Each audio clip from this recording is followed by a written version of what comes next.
Сегодня в Москве прошла международная конференция «Центральная Азия. Современные вызовы». Мероприятие проводилось в рамках празднования 18-летия установления мира после 4-летней гражданской войны в Таджикистане. Российские депутаты, представители посольств многих стран и высококвалифицированные эксперты говорили о том, как применить опыт межтаджикского диалога и установления мира для решения существующих в Центральной Азии проблем. Участники конференции отмечали, что появление новых средств коммуникации и технологий, в том числе интернета, привели к тому, что люди стали активнее требовать защиты своих естественных и конституционных прав. Однако некоторые государства хронически отстают от данного процесса, не принимая во внимание изменившиеся реалии и продолжая оказывать прессинг на деятельность умеренных социальных групп и религиозных партий, тем самым создавая почву для обострения ситуации в регионе. Те события, которые разворачивались в первой половине 90-х годов и которые привели как раз к заключению этого исторического акта, мы сегодня должны оценивать объективно. Закончилась гражданская война. Она закончилась желанием двух сторон. Конечно, при большом участии посредников, в том числе и Российской Федерации и Исламской Республики Иран. Этого нельзя забывать. Но главное было в том, что с обоих сторон была проявлена политическая воля. Обе стороны приняли очень разумное и рациональное решение прекратить проливать кровь своих сограждан, сесть за стол переговоров и добиться соглашения, которое бы работало на пользу всем. Поэтому, даже вспоминая те дни, очень полезно экстраполировать тот опыт на современность. Ну и, конечно же, на подобного рода конференциях будут, наверное, много говорить о той пользе, которую принесло это соглашение, заключенное, кстати говоря, в столице Российской Федерации, и каким образом нынешнее развитие Республики Таджикистан может опираться на те достижения, достигнутые в далеком уже 1997 году.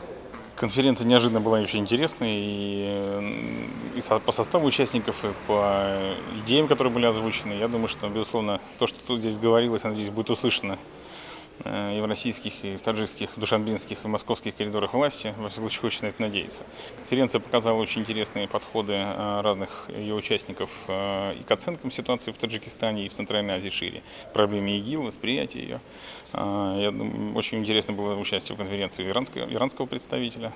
Надо сказать, что иранское посольство проявил, наверное, видимо, еще не только политическое мужество, но и политическую мудрость, приняв участие в конференции, где доминировали, скажем так, представители оппозиционных групп из Таджикистана. Но я думаю, это зачтется иранской стороне, которая всегда отличалась, как бы, скажем так, дальновидностью и широким таким перспективным взглядом на политические процессы в регионе. Поэтому я думаю, что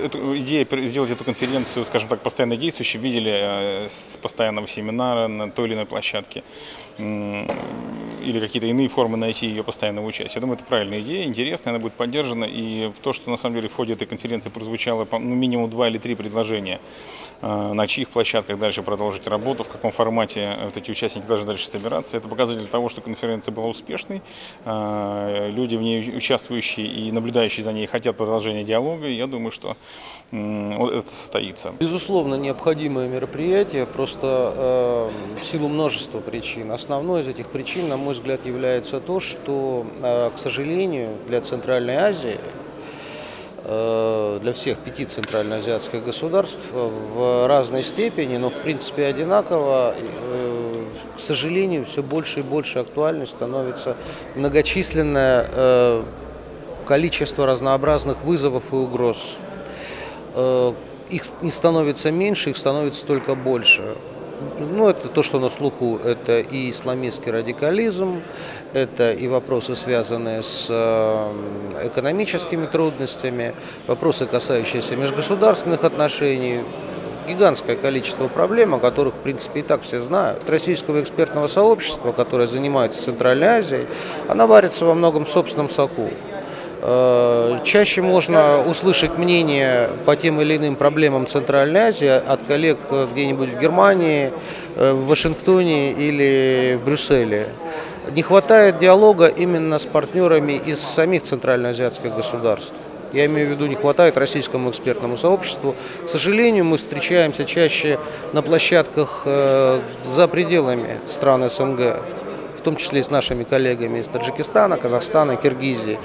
А здесь, на московской площадке, это достаточно редкое явление. И то, что здесь удалось встретиться, обговорить, пусть даже и в порядке разных дискуссионных моментов, те или иные точки зрения, взгляды на вот эти вот острые проблемы, которые касаются и центральноазиатских государств, и, к сожалению, с каждым годом они все больше и больше касаются и Российской Федерации.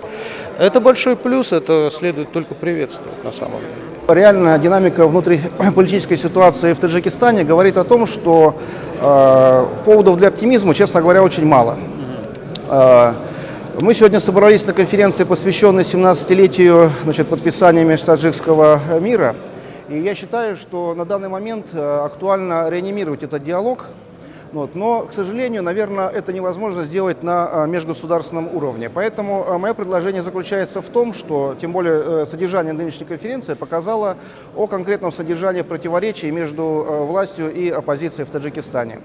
Я считаю, что именно субъекты общественной дипломатии должны сейчас своевременно предложить какие-то проекты, которые позволили бы наладить в спокойной атмосфере, в дружелюбной атмосфере, спокойный обмен мнениями по существующим проблемам. Между тем, 27 июня, годовщина Дня национального единства и примирения в самом Таджикистане, будет отмечаться весьма пышно. Церемония с участием президента Рахмона пройдет в поселении Карон. И перед этим событием Национальная академия наук Таджикистана спорит, сколько же тысячелетий этому небольшому городу. Группа таджикских ученых во главе с академиком Абдужапором Рахмоновым, помощником президента Таджикистана, на основе трехмесячного изучения данных о Кароне определила, что спорный город является древним поселением с едва ли не 4000-летней историей. Возражения других академиков о том, что караванные пути там не пролегали, а топлива в окрестных горах не хватило бы на обогрев жилищ, в расчет приняты не были.